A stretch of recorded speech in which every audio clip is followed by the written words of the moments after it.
Hello there, I'm Laura Jarrett, host of Early Start on CNN. Thank you so much for joining us today for the HistoryMakers 20 at 2020 Blacks in Media. I have the honor of being joined today by Mr. Ed Lewis, publishing giant, business leader, media mogul, and co-founder of Essence Magazine and the Essence Music Festival. The topic of African Americans in media, a subject that could not be more timely today as the country continues, I hope, to have a reckoning on racism and face our history so that we can all reach a better future. Ed Lewis's mother, Jewel Clark, had 4 things that she said she wanted her son to do in life. First, be a proud Black man. Second, take care of his family. Third, get a good education. And 4, try to do the right thing. I think it's pretty safe to say that Ed Lewis accomplished all 4 of those things, did them pretty well, and then did a lot more. You'll have the pleasure of learning about the life and the incredible career of Ed Lewis during the program today, but just by way of a very brief introduction, I will give you a little preview.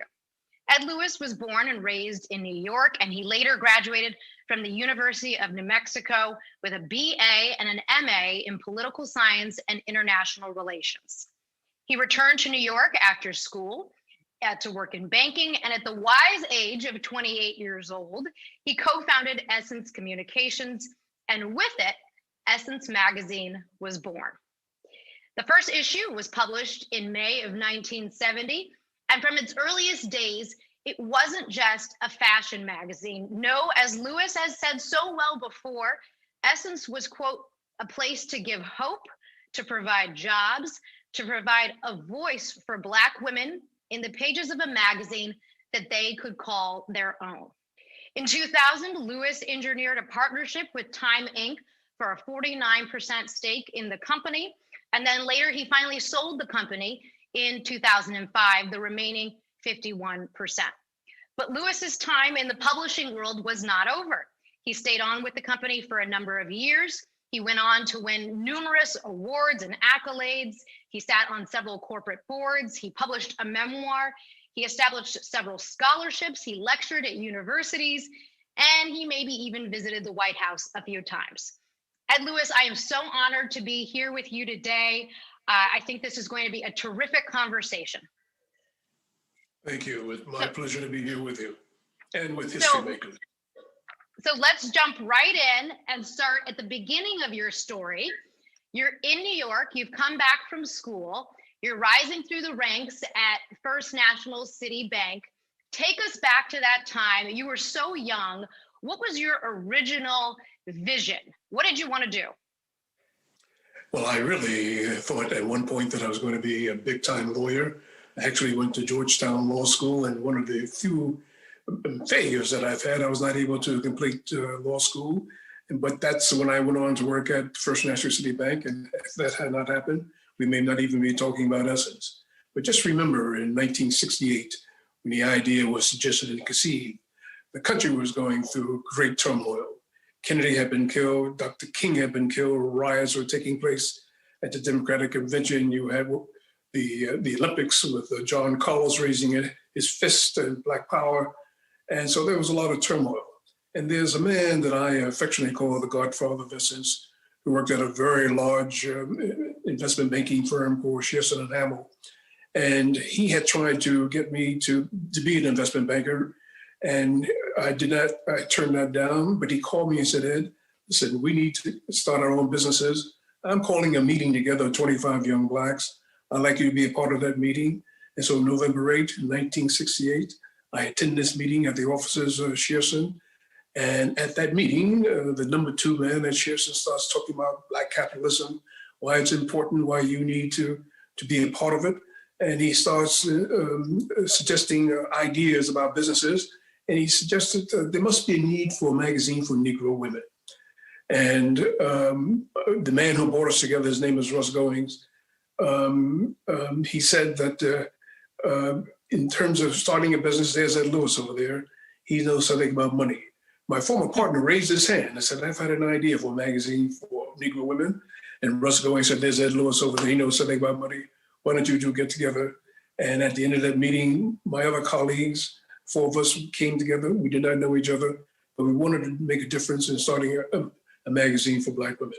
And that's how we got started. So you knew something about money, but you didn't have a background in publishing. I imagine you didn't know a tremendous amount about magazines. Had you thought about this before? Was it something you had sort of kicked around in your mind, or did he really just suggest something out of the blue for you? He really suggested out of the blue. None of us had any publishing background whatsoever. But we had this desire to try to start a business and to really make a difference. And for me, from my background in terms of my mother's one of 14. I was around always strong women, my grandmother, my mother, my aunts, and to me to get involved in starting a magazine that would celebrate Black women, because I saw how my family, my aunts and my mother were not really appreciated. I also saw how Black women were not appreciated. And so for me to get involved in starting a magazine that would celebrate their beauty, their intelligence, that's what motivated me to want to be involved in making a difference in the lives of African-American women. And just remember too, in terms of the publishing industry per se, there was no magazine talking about Black women. The Good Housekeepings, the Bazaars, the Vogues, Family Circle, right. No one was talking about Black women. And so that's what gave us our niche, our opportunity to come into the field to do something that was very meaningful. You clearly had a niche, but I'm wondering, you're doing this for men, including yourself, without a female partner. How were you so confident you were going to be able to do a magazine about Black women when there's no Black woman, at least in the partnership initially? But just remember too, in those early days, the late 60s and early 70s, how women were thought about and how Black women were thought about in particular. They were just not a part of the conversation. And when Russ Goins called the meeting, he called the meeting of 25 young Blacks. But we knew in getting involved in starting a magazine, for example, that at the forefront, the face of the magazine should be a woman. Every magazine, with the exception of Cosmopolitan and Glamour, the editor-in-chief were men. We instinctively knew that the face should be a woman. And so we made sure that when we started out, that the editor-in-chiefs were going to be women and be the spokesperson on behalf of the magazine. And we would stay in the background in terms of doing the day-to-day operations of running the business. And the editors-in-chief went on, of course, to remain women for decades to come. Did you envision in those early days having an exclusively Black company? Did you think that it was important for everyone from the top on down, in at least in the early days that you were conceiving of this? Did you think it was important for everyone, at least overwhelmingly, to be Black? Yes, we did. We really thought that we were going to have an entirely Black magazine, Black employees all throughout the company, but that was just not the reality. Regrettably, we were not in the publishing industry. Outside of Ebony and Jet magazine that was started by Mr. John Johnson, there were no other opportunities for Blacks to be in the magazine industry. And for those who were, they were just a very, very small part of the employment opportunities in publishing. And so we had to do what we set out to do in terms of finding people who were in the magazine industry to get us started, and that's how we move forward. But we did want to have an all Black staff, but that was just not the reality in terms of what was going on during that time. So you mentioned Ebony and Jet, which had come obviously years before. They came out when you were just a kid. How much did those influence you? They did not influence us. John Johnson started Ebony in 1945 and Jet in 1951. We knew they were there. We certainly knew that Ebony was an icon. Ebony focused more on family, men and women. And what Essence was focused on was just women. And that's what we wanted to say, our raison d'etre. Did you look, at least in the early days, to their business model, right? You're just coming into this so fresh and new. Did you look to their business model at all to try to figure out at least how to get started? We knew that their business model in terms of subscribers, the number of subscribers that Ebony had, we knew how he was able to get Ebony on newsstands. In fact, Mr. Johnson really built his own newsstand delivery system because the truckers who were taking magazines to newsstands in the beginning were not taking Ebony. So he started his own distribution company, which was quite remarkable during those early days. So that we did know, we did learn about. We also looked at who was advertising in Ebony magazine and thought there may be possible opportunities for us to get some of those ads that appeared in Ebony that would appear in Essence. So we're going to talk about the ads a lot, but I'm curious, how did you get even off the ground to begin with, right? You're just coming in. How did you make your pitch? You obviously have a niche market, but what was your sale? We really, when the first issue of Essence came out in May of 1970, we had 13 pages of ads. In the next two issues, June and July, we had 5 pages each. Our pitch was that Black women were the major decision makers within our community. They were strivers. And they represented a part of a $30 billion expenditures in terms of money that was spent. And so we felt that because of their educational background, they were striving to do better, to work, to get a better education. And that's the pitch that we made in terms of trying to convince advertisers that Black women matter. I want you to also realize, if I may take you a little bit further, in 2005, I was having a conversation with the then Secretary of State, Condoleezza Rice, and she asked me, Ed, how did you get started in starting a magazine for Black women? And I said to her, you and I are on the opposite end of the political spectrum. But having said that, you are a Black woman, the Secretary of State. That is mind-boggling to me because when Essence made its debut in 1970, Black women were thought of as uncouth, unfeminine, loudmouth, not beautiful, poor, and on welfare, and didn't read. And so that was a powerful perception that we had to overcome. And that's why my former partner, Clarence Smith, came up with the idea of demonstrating that Black women were strivers and wanted to make the best of themselves and the best for their community. When you're talking to advertisers, at least in the beginning, did you talk about Black women as strivers, or did you try to take a different tact? What was your approach with the advertisers? No, we talked about they were strivers. We had research that showed how Black women spent their money in terms of toiletries, in terms of food, in terms of cosmetics, household goods. And so we had research. But even with the research that we used to demonstrate that Black women were buying, it was still difficult to overcome because the marketers didn't want to believe that Black women spent money. For example, one of the largest companies at that time was General Foods. Their entire media budget for the Black community was only $100,000. Traditionally, media back then, they had a budget of $1.2 million if they wanted to come into the marketplace. But that's all they had for Black media. And that's what we had to overcome with respect to getting Madison Avenue to address us seriously in terms of the impact that we have on the bottom line of a lot of companies, if they were to advertise. And one of the things we also had to overcome when these companies did decide to advertise in Essence, they would say, okay, we were just going to step our toe in. We're just going to advertise one ad in your publication. We discourage that. You said you're wasting your money, and what we want you to do is make an investment in the magazine. And if you make an investment by being there on a consistent basis, you then are going to get a return on your investment. But if you're just going to come in for 1 or 2 pages, we don't want you there. You're just wasting your money.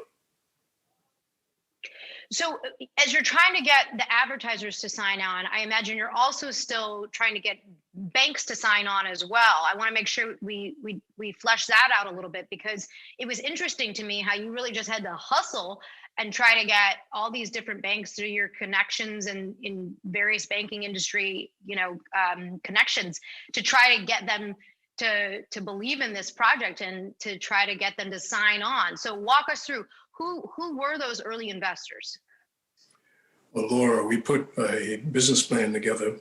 We wanted to raise $130,000 to get us off the ground. I'm sorry.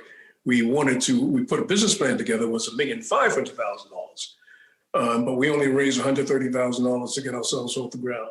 But even before then, I had an opportunity to go to the then Freedom National Bank, a bank that was started by one of my heroes, Jackie Robinson, who had such great impact on all our lives. But he started a bank in 1964 called Freedom National Bank.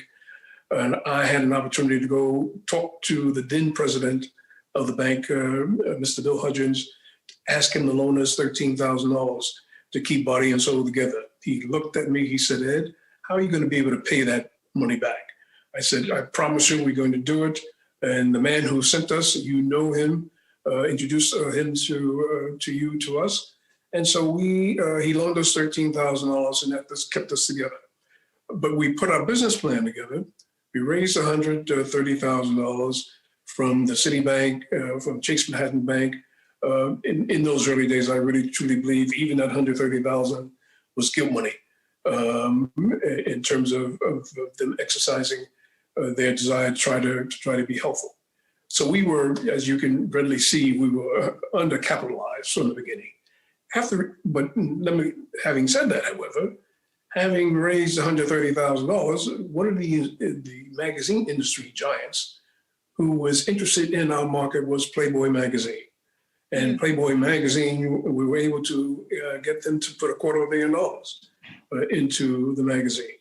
And so that was a great help to us in those early days. And ultimately, the capitalization of Essence, by 1974, I was able to raise close to $2 million.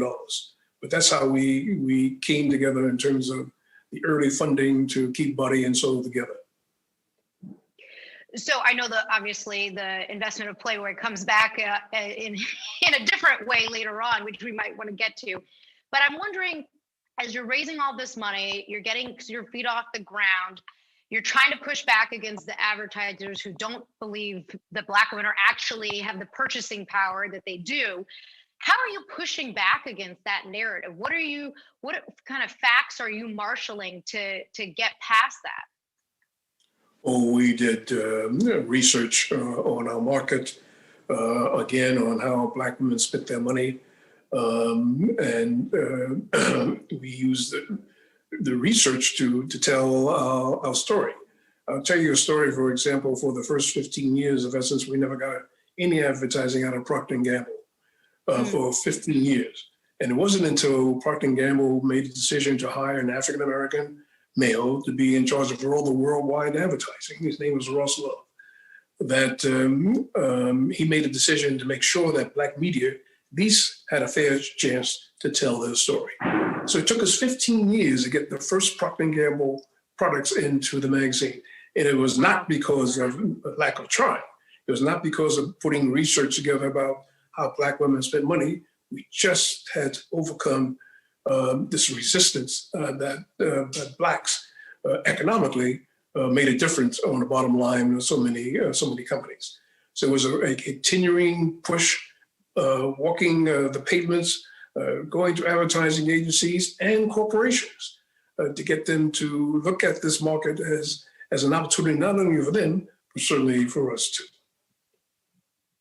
Was there anyone helping or advising you at the time? I mean, I imagine other than John Johnson, there really aren't that many people, and he's not even really your contemporary in the sense that you can go to and say, help me. How do I do this? Was there anyone that you were able to look to or sort of bounce things off of? Yes, we were lucky and fortunate to have a number of advisors that assisted us in opening up doors and facilitating meetings for us and helping us tell our story. And again, and at the same time too, we had some Black advertising agencies were coming on board, like Tom Burrell Advertising, Byron Lewis of the Uniworld. So you had the Black advertising agencies were beginning to make their mark in the marketplace. And so we were able to go to some of these organizations and make sure that they heard our story and they knew of the importance of our market and began to put products into Essence magazine, for example. What about in terms of how the advertisers were actually portraying African Americans in the magazine? How involved were you in sort of, let's say, setting a tone for how the ads looked, what the image they wanted to portray, all of those types of complex issues? We made it very clear in those days, early days, that we wanted Black images of Black women to be a part of your campaign. And we were pretty insistent upon that. And by and large, in those early days, they listened to our story and began to, when they did advertise in the magazine, they did use Black models, Black images, and because we thought it was very important in order for their message to get across in terms of Black women seeing that and Black women knowing that these advertisers are making an effort to be in a publication that they can call their own, that in the end, they would return the investment in terms of ultimately buying their product. But we were very proud of getting advertisers to change how they viewed the magazine and to make sure that Black images were part of the advertising campaigns. Did any of the advertisers push back against that and say, hey, wait a minute, we're not even sure about this deal, let alone making sure that we have Black models in our ads? Or were they receptive to it? Did they sort of get it right away? No, they didn't get it right away. And we had to keep pushing. We had, for example, just editorially, for example, one of our advertisers was IBM in the early days of the magazine. We had in editorial side, we had a column called Your Sexual Health. They thought that was a bit too risque and said that we are not going to continue advertising with you unless you remove that. We said, we're not going to remove that. And if you don't want to advertise with us, so be it. But we were very strong about that.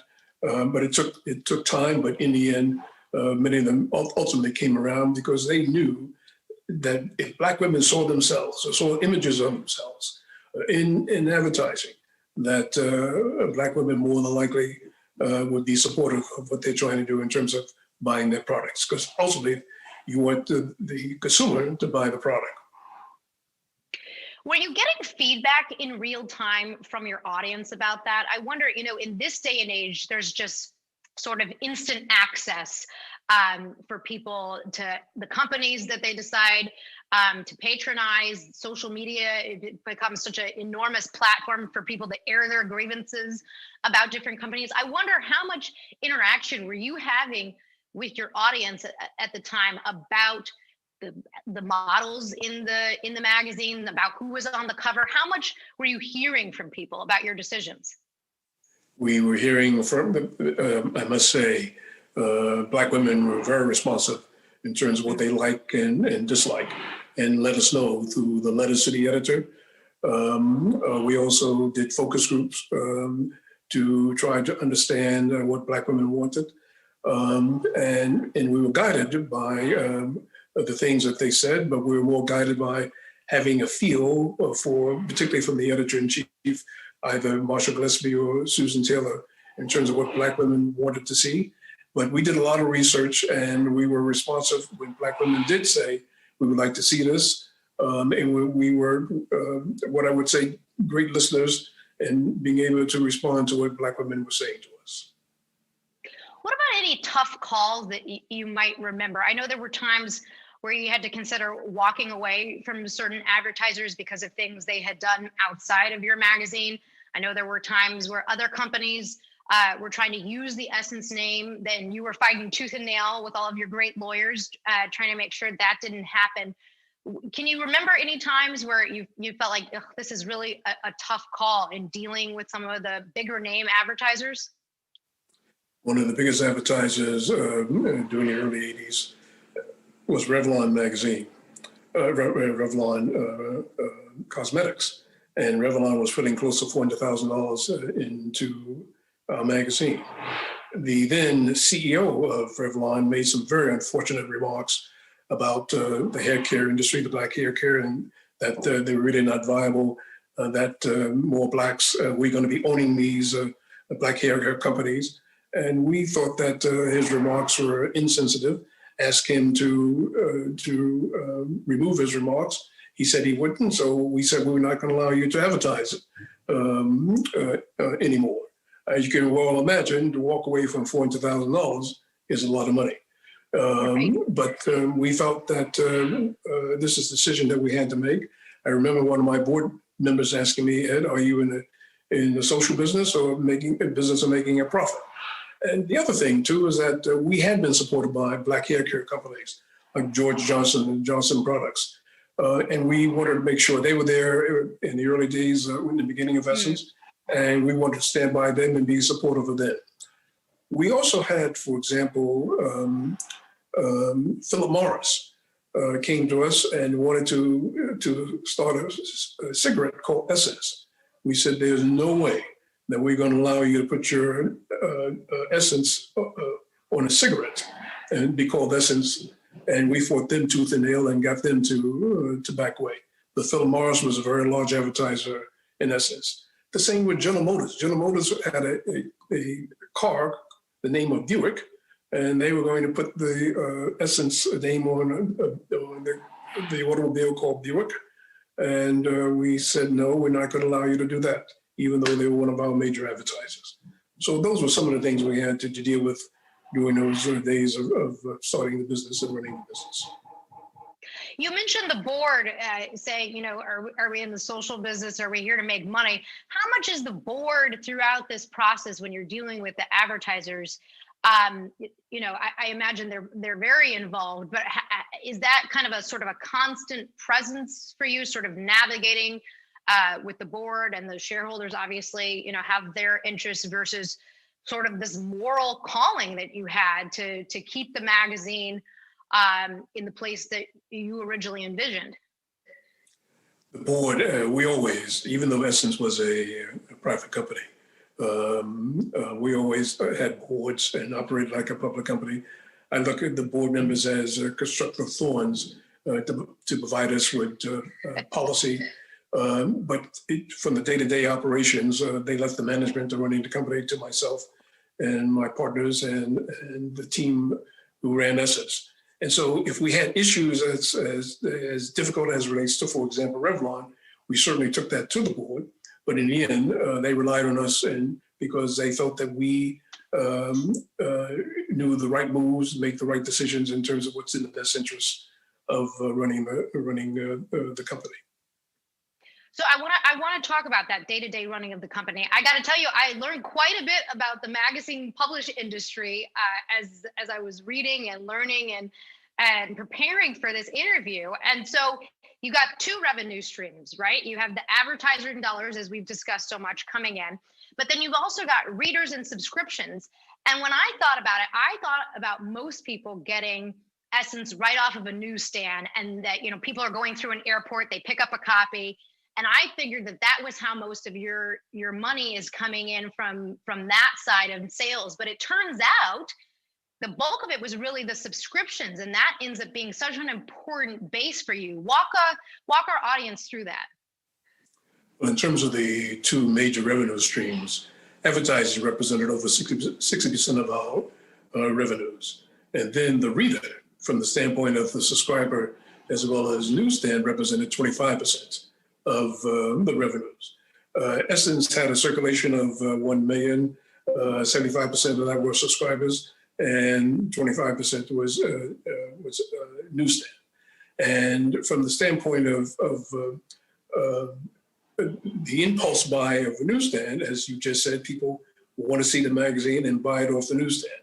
But from the standpoint of the subscriber, what was so important in terms of how we judge, for example, the editorial product, was how many people would renew for the magazine. And obviously they paid a little bit of money in terms of renewing for the magazine. That led us to understand how important it was editorially to make sure that month in, month out, that we had a product that Black women wanted to buy.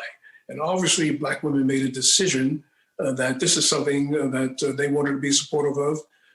Even when we went through difficult times in the economy with regard to recessions, Black women were with us. They stayed with us because we touched the nerve editorially about the kinds of things that we were featuring, whether it had to do with money, what it had to do with education, just keeping families together. And Black women also had to deal with not only the twin issues of being Black, but also being a woman.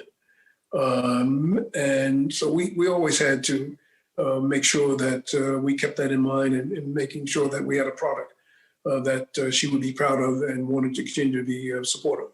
And certainly Black women have made that decision. That's why Essence is still going strong even after, as we're now in our 50th year of celebrating the magazine. Yes, I wanted to mention that. Thank you for bringing that up. It's such a huge accomplishment. And obviously those twin pillars, as you mentioned, not only being Black, but also a woman, I think it's obviously a huge part of Essence's success, but it's also, I wonder, part of what might make it hard at the time, what in terms of figuring out what a definition of success might look like, because it seems almost inappropriate to compare you to a Vogue or a Glamour, because you're really serving not only a different audience, but you're coming to it with a different purpose. And so I wonder for you, how much are you looking to your competitors, and who are you looking at the time when the business is finally turning a profit as your competitor? Who else do you look to when you're measuring success?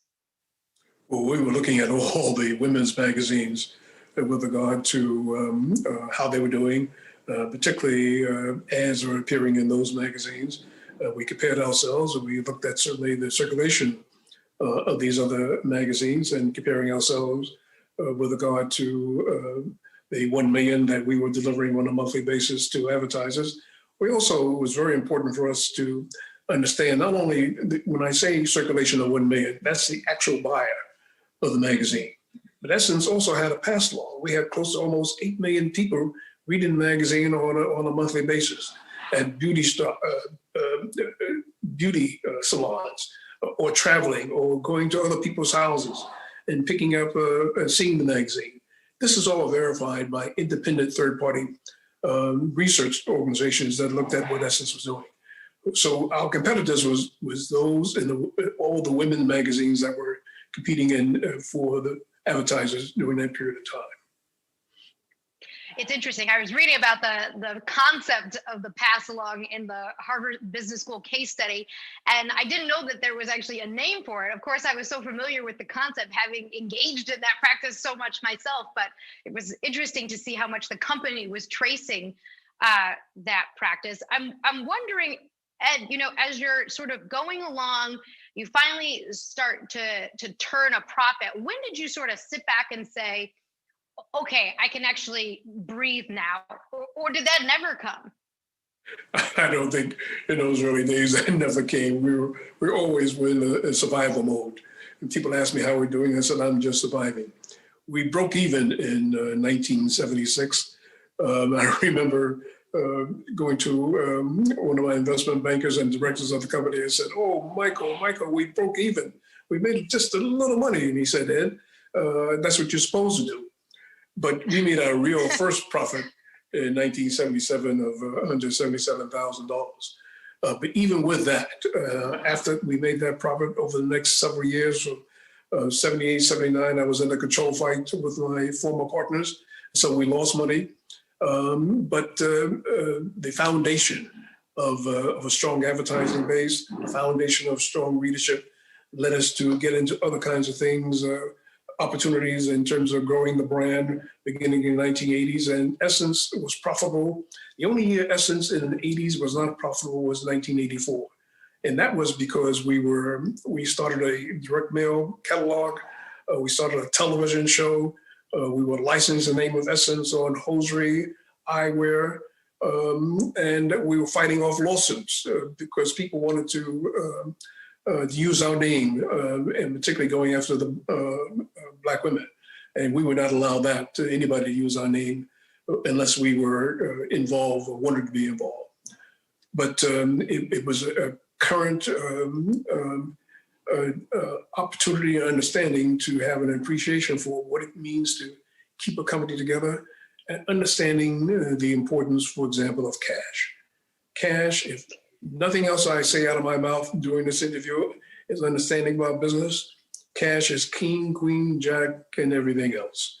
And I made sure that our cash grew, that we had very little debt that was on our balance sheet.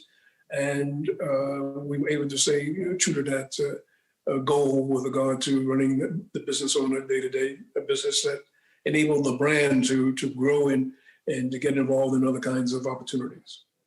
Well, and certainly by the time you sell at least the 49% in 2000, you're sitting on $40 million in cash. So I think you put it lightly there. You had plenty of cash on hand eventually. No doubt but about it.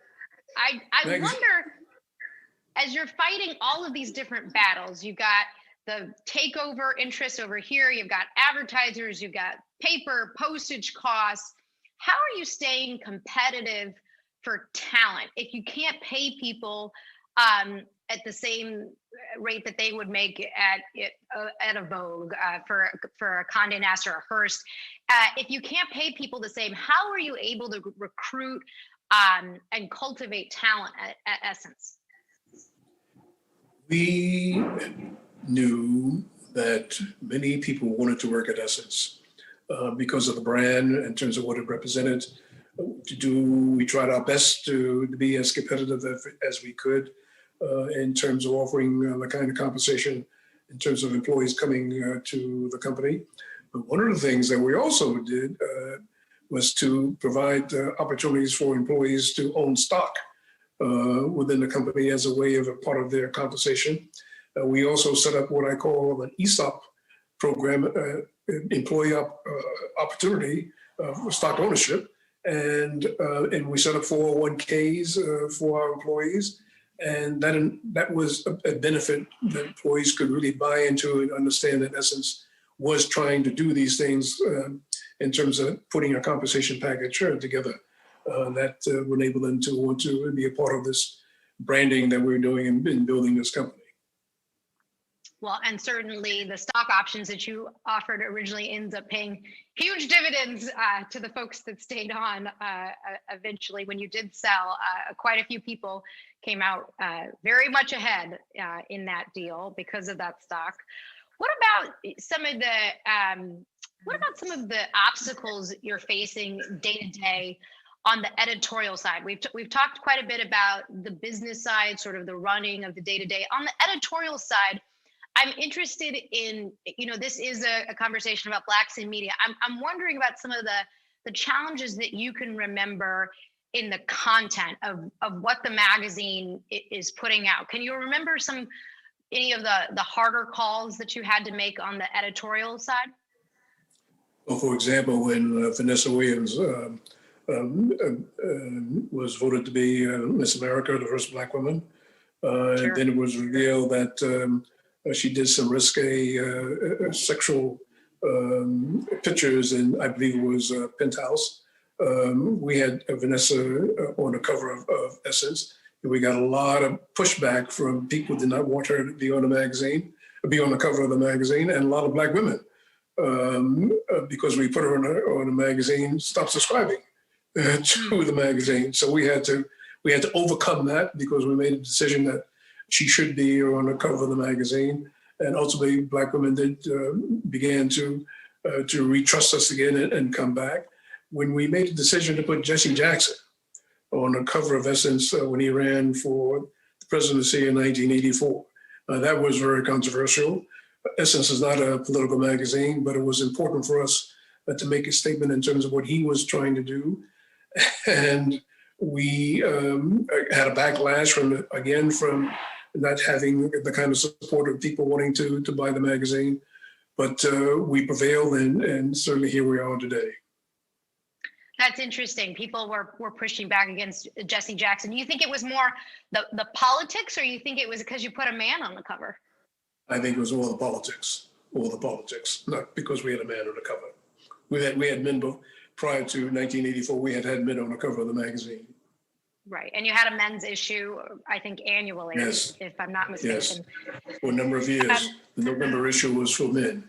And the reason why we did that, because we wanted to show to our audience and that from the standpoint of building our community, it was important for Black men and Black women to have an appreciation of each other, understand each other, and we wanted Black women to understand where Black men were coming from, and we wanted Black men to understand where Black women were coming from. So we had a wonderful, wonderful, substantial readership.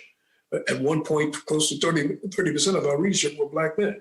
And I do think that Black men were able to understand and learn and began to appreciate Black women even more by being part of the editorial environment that we helped create.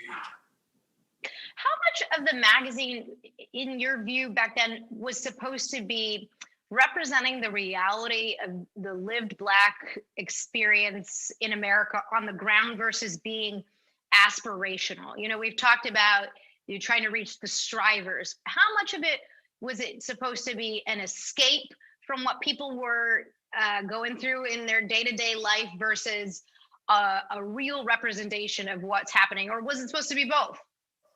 It was supposed to be both. Initially, we started out as a fashion magazine, and we realized that Black women are multidimensional, that she's got all kinds of concerns in terms of what it means to be Black and to be a woman. We got all kinds of issues that we face and obstacles that we face within our community. And she was at the forefront of trying to overcome. And so it was aspirational, it was serious. We were dealing with issues, for example, we were talking about apartheid in South Africa when no one else was talking about what was going on in South Africa, because we felt we did not want our audience, we did not want to condescend to our audience. We wanted them to have an appreciation for all that was going on, because we truly believe that Black women should have the knowledge, should have the information, and can make their own decisions about how they want to choose to lead their lives. Were there people who pushed back at the time that you can remember and said, you know, just stick to the fashion and the hair and the clothes, like let's cut it out with more of the serious stuff? There were pushbacks, but we were very strong, particularly from the standpoint of the editors-in-chief. Again, Susan Taylor, Marsha Gillespie, and others were very strong about what they felt editorially Black women should know and should have, and to make choices about how they want to live their lives. And so I give big kudos to our editorial staff for providing a product month in, month out that Black women made a decision to buy. Because if they did not, as I said to you, we heard from them, and we heard they voted with their how they voted. So they were outspoken. There's no doubt about that, and we had to listen, and I'm glad we did. And listening is very, very important in terms of how you conduct yourself and how you proceed. You find out a lot from people pretty quickly by listening. You said in a prior interview I read that part of the reason you think that Essence didn't get the same recognition perhaps as other magazines and publications focused on the Black experience, maybe even like Black Enterprise, was because Essence was so explicitly focused on Black women. Say more about that, and I'm wondering if you still feel that way. In my humble opinion, in terms of being a woman in our society, and more specifically being a Black woman in terms of when we started in 1970 and throughout, just getting the recognition, getting the appreciation, getting an understanding about the hard work that Black women were doing. They were just not getting the kinds of recognition, the kinds of accolades that they should have. And so I've just felt that if Essence had been a man's magazine, for example, we probably may have gotten even more greater recognition. In terms of advertising, when I, for example, when I the September issue Vogue or Harper's Bazaar or Elle will see huge number of advertising pages in those magazines. Yes, they are fashion magazines. Well, God knows, Black women spend money on fashion. It was very difficult for us to crack, for example, that industry in terms of getting them to want to advertise in essence. And so we just had to just keep on going. And that's why I felt that Black women were not really appreciated. However, having said that, today is a whole different matter. My God, with what we're seeing now, it just makes me feel I can't even quite put it into words, to know that Kamala Harris is the Vice President of the United States and will have the opportunity, hopefully one day, maybe even running for the presidency. And to know what's happened with Black women, to know that how Black lives matter, how the role that they've played politically all throughout the U.S., particularly in these last elections when President Obama came into being, and now Mr. Biden in the White House. Black women were there and made the difference in South Carolina when he got the nod from Jim Clyburn, but it was really Black women with backbone of making sure that this is where we are today. And so they are recognized.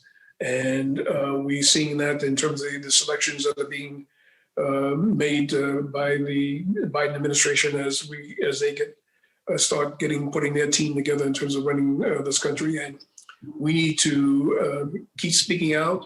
We need to keep voting, and I'm urging everyone to, particularly in Georgia and Atlanta, to vote on January 5th, because the opportunity for control of the Senate is before us. And if we're able to prevail there, then Kamala Harris, because she is a vice president, the Senate being 50-50, will be the deciding factor about many of the programs that the Biden administration would like to enact. So Black women, Black lives do matter. And I think people really understand that and appreciate it and recognize it. Well, I do think this election has showed, if they didn't know it before, people do now understand, I think, and see Black women as the backbone of the Democratic Party.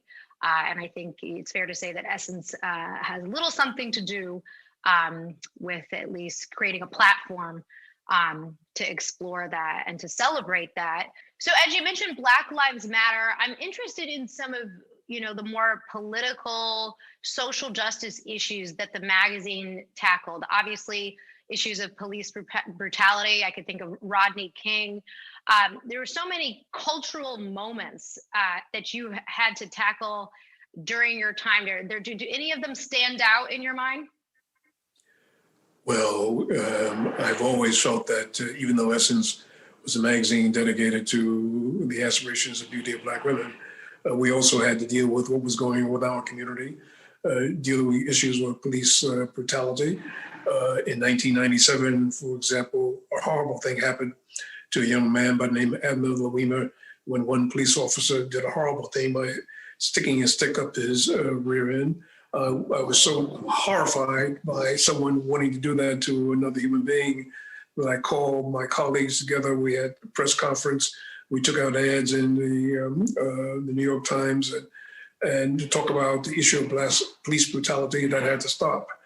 I went to jail in 1999 with a number of other people, including Reverend Al Sharpton. We marched across the bridge because of a young man by the name of Amadou Diallo who was killed with 40 bullets. Again, we were in the forefront of wanting to let the world know that this kind of thing should not be happening to our community. And so I'm very proud that that I personally and Essence in particular talked about all these things that were going on with our community to try to make a difference, to make sure that these kinds of issues were dealt with. If I may pivot to one with regard to looking at one of the things we did, I think was really very important after we started the music festival in 1995, which was quite successful in terms of celebrating the 25th anniversary of Essence. The very next year, the then governor of Louisiana, his name was Robert Foster, made a decision to eliminate all affirmative action programs for the state of Louisiana. I was a big believer in affirmative action, and I told the governor and others that I was not coming back to do the festival in 1996. As you can well imagine, that precipitated a reaction. Mark Morio, who was then the mayor of city of New Orleans, but I was again very strong about that. But then I got a call from the lieutenant governor of Louisiana, Kathleen Blanco, who ultimately became the governor when Katrina hit Louisiana. She asked me if I'd be open in talking with the new governor about my decision not to come back. And I said I would. I got Hugh Price, engaged Hugh Price in asking the Urban League not to participate with their convention that was coming up following the Essence Festival. And so together we went to Baton Rouge to meet the governor.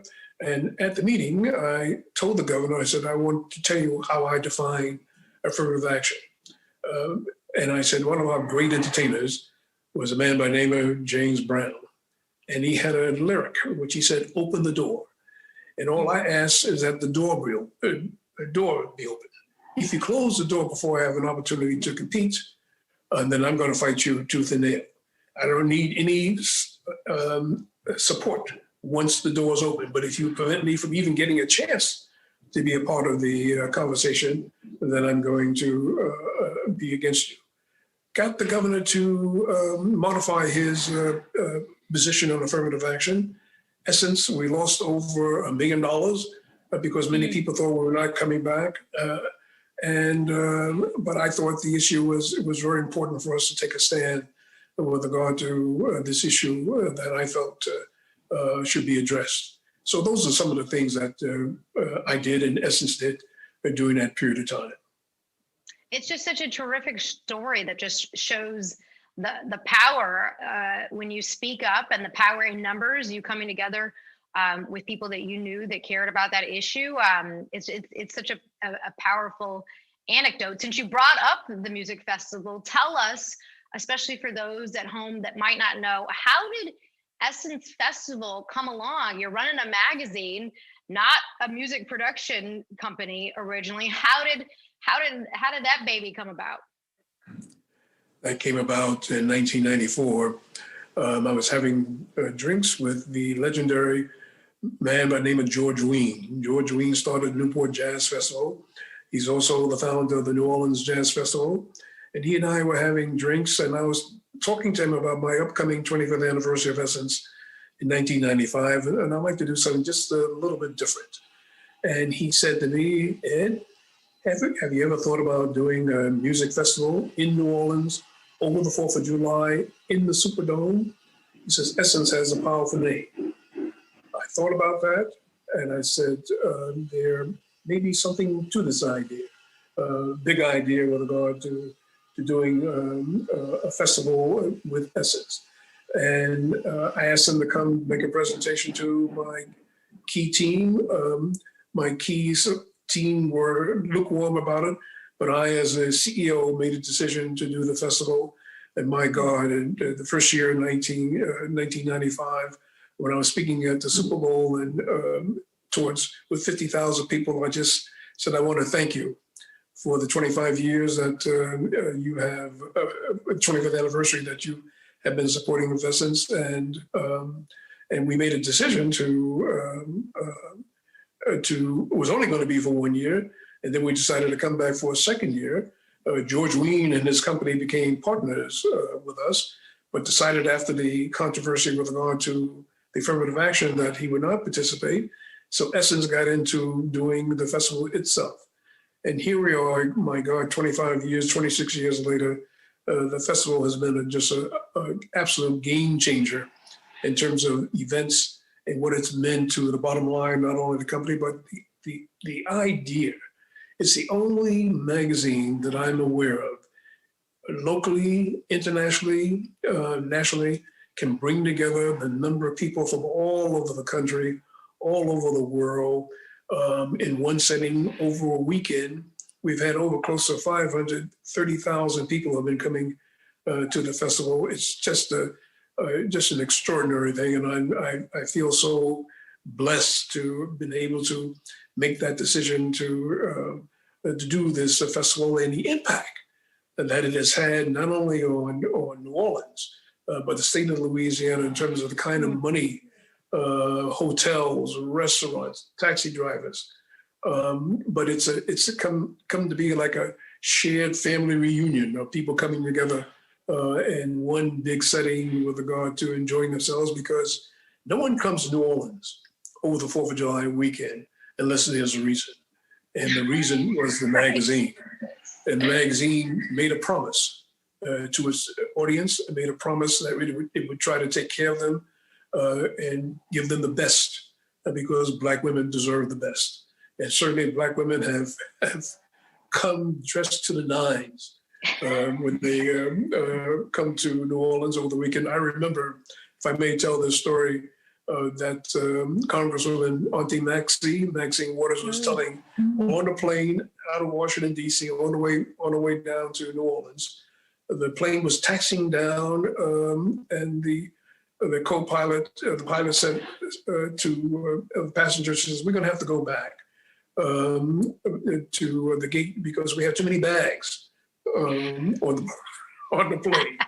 So, but Black women came out and have been coming out in droves, and I can be just absolutely just very, very pleased. And I remember too, for example, in 2007, I was at the Windsor Court having breakfast, and I saw this lady looking at me, a Black woman, and she finally came up to me and said, "Are you Ed Lewis?" I said, "Yes, I am."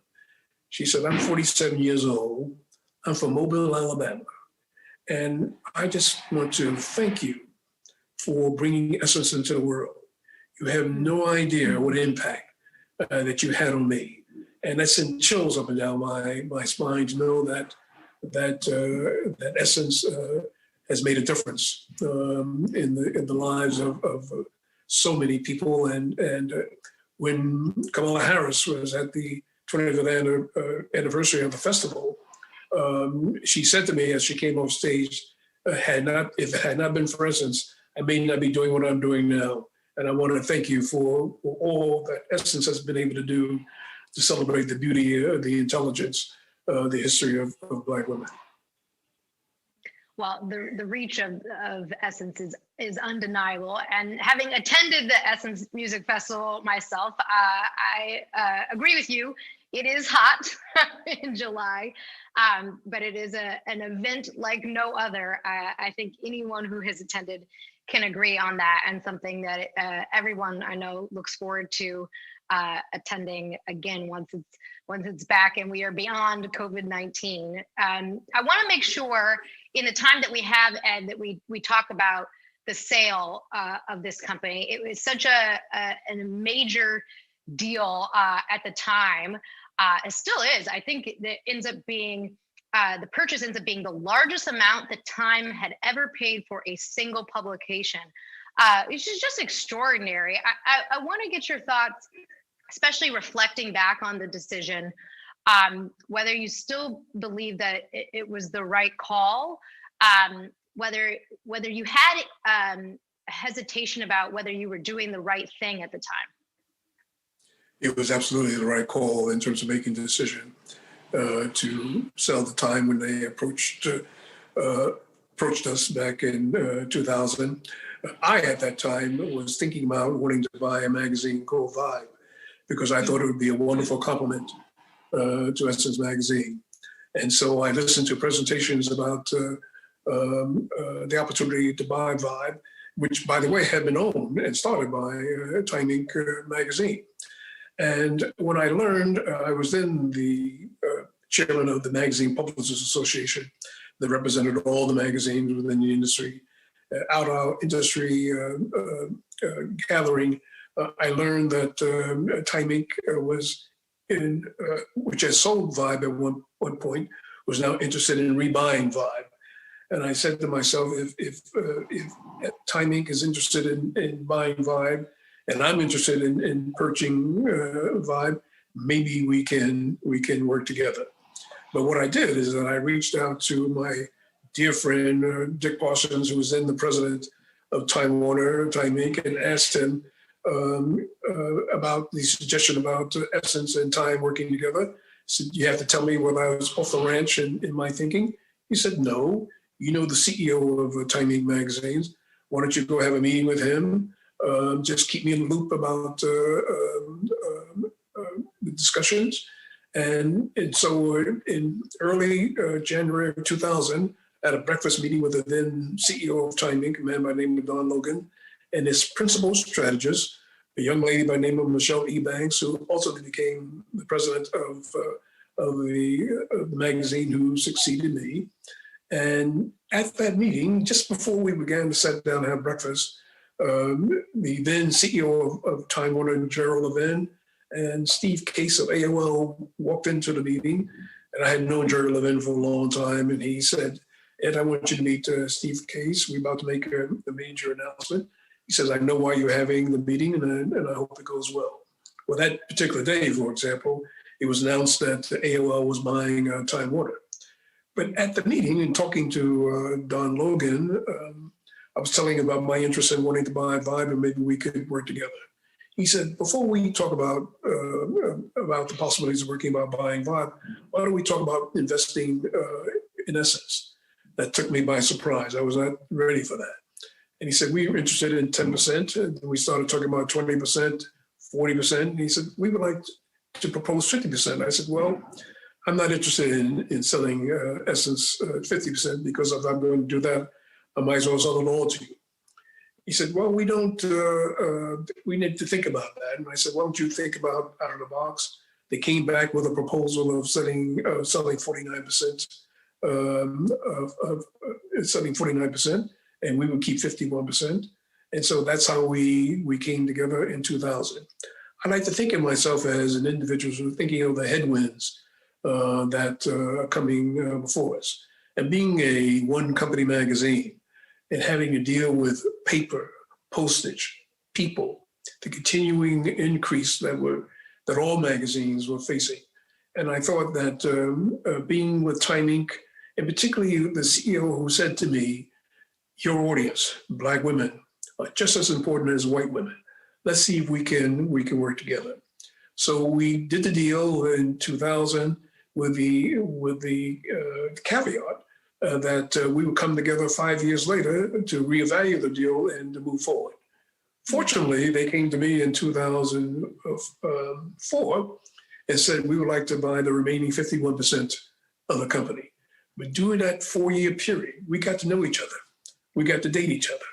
And I certainly realized that what Time Inc. was able to bring to the table as an 800-pound gorilla with all the many resources that they had that would benefit Essence, I wanted to make sure that Essence was going to continue to be in power in terms of empowering Black women.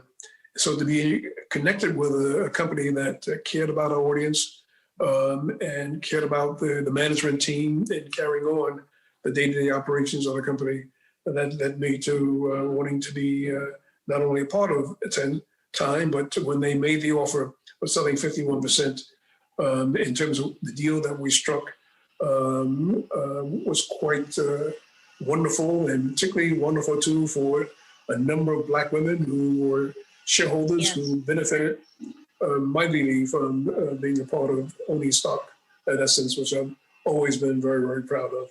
That we have some close to 20 Black women who did very, very well in terms of the sale of the magazine. But there was a sense, I think, within the community, at least some parts of the Black community, once the sale was fully completed in 2005, that it was a loss of a cultural touchstone and a guidepost. I think that it was someone quoted, I read you reacting to someone talking about keeping it in the family, and that by not selling it to a Black-owned company, that there was some sort of violation there. But I think it sounds like, looking back, no regrets on that. Oh, I have no regrets. It's about, if you believe in capitalism, in terms of what it's been able to do for its people. After all, in terms of wanting to start a business, when we came into being with regard to a minority company, having the opportunity to sell to a majority company, that really is the essence of what it is to be running a business. Time Inc. had no desire in running the day-to-day operations or changing the voice of the magazine because that's what they were buying, because they knew that Black women, this audience was underserved. And so I had shareholders who had been with me for a long, long time, and they had to be repaid too in terms of their support. And so this is my decision to sell, had everything to do with ultimately making the organization even stronger, to make sure that Black women were even more empowered, to make sure that they make a major difference. And here we are today, celebrating, the magazine is still 50 years strong and going forward, regrettably, or against headwinds too, that's out there in terms of all the changes that are taking place with the internet and the opportunity for how to reach an audience has vastly changed with regard to what's going on with print media. Well, I think we could talk for another whole hour about how the landscape has changed, how the digital age changed the business irrevocably, I think, arguably. But certainly you got way out ahead of that. And I think many could make the case, certainly for the best for the company. It has been such a pleasure talking to you, learning from you, hearing this story. It's such a fascinating story. I was heartened to see that HBO Max is actually going to take this to the big screen and make a drama series out of the founding of this company, because I think it's just a story that America needs to be told over and over again. And I think this country owes you such a debt of gratitude, Ed Lewis, for your contributions and all that you have done for Black women and girls. And so I thank you. And I now want to make sure that we turn to our esteemed panel. We have members of the MediaMakers Advisory Committee here listening in, waiting to talk to you.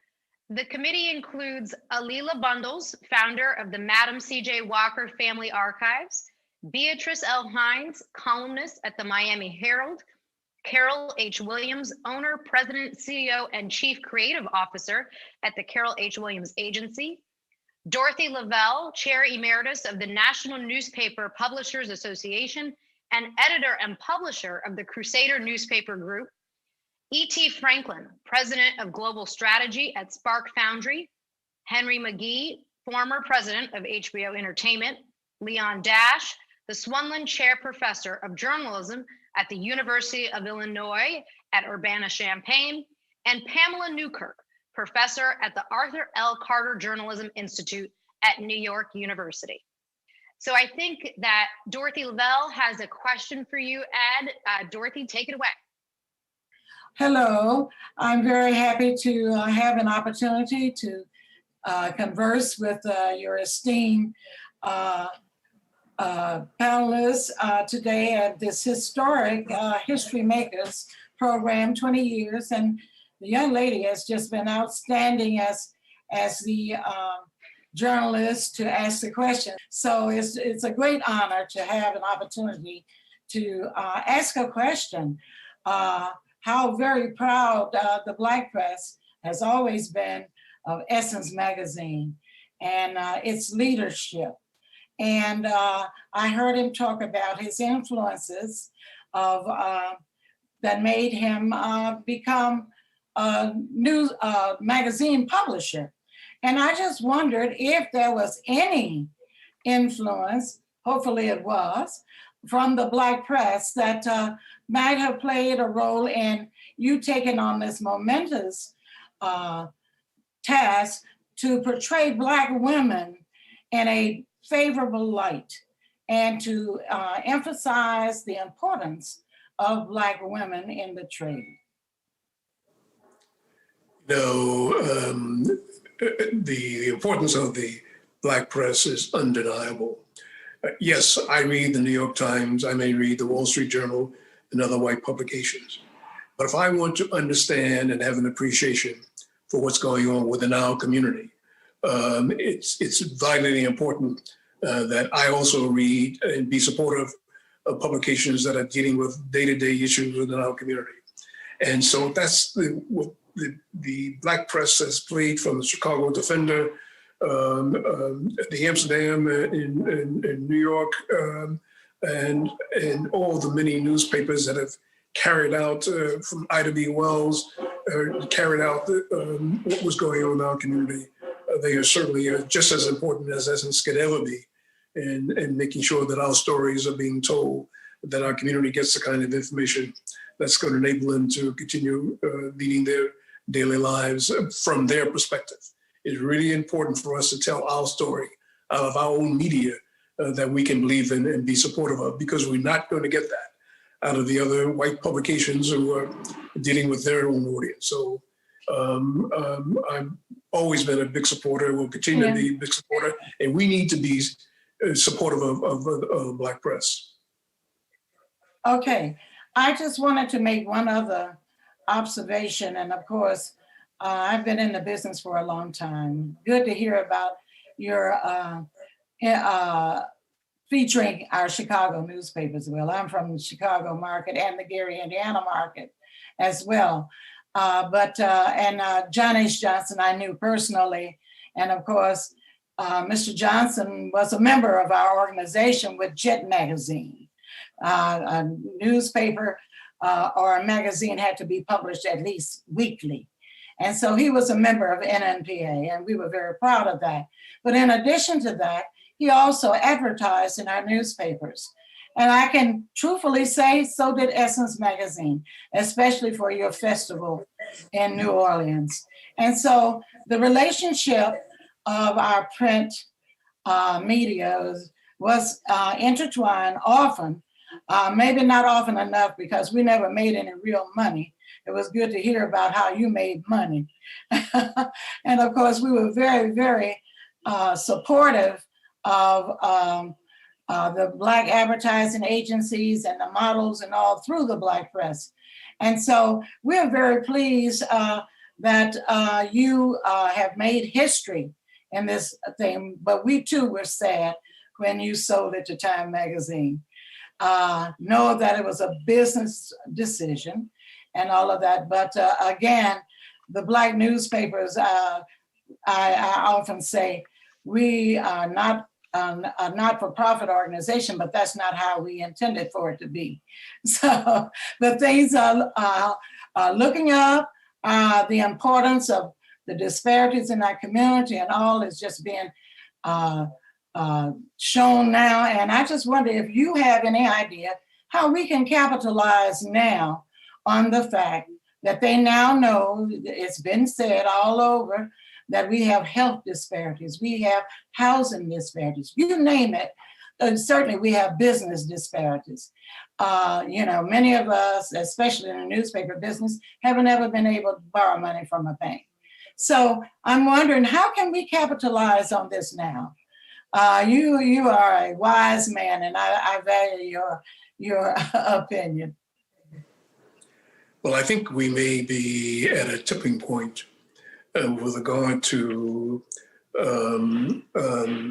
the unbelievable reaction that so many communities worldwide are having to Black Lives Matter.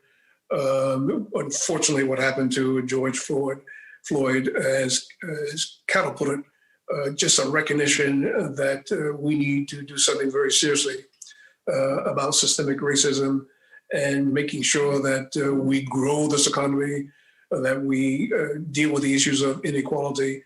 And it seems to me that we have an opportunity, and Black newspapers now have an opportunity with, in terms of an environment that we're in, of tapping into advertisers who I think may be more empathetic, sympathetic to wanting to make sure that they want to advertise to this audience, because if they now understand the importance of it, and if you do, I do believe that our Black audience will respond accordingly.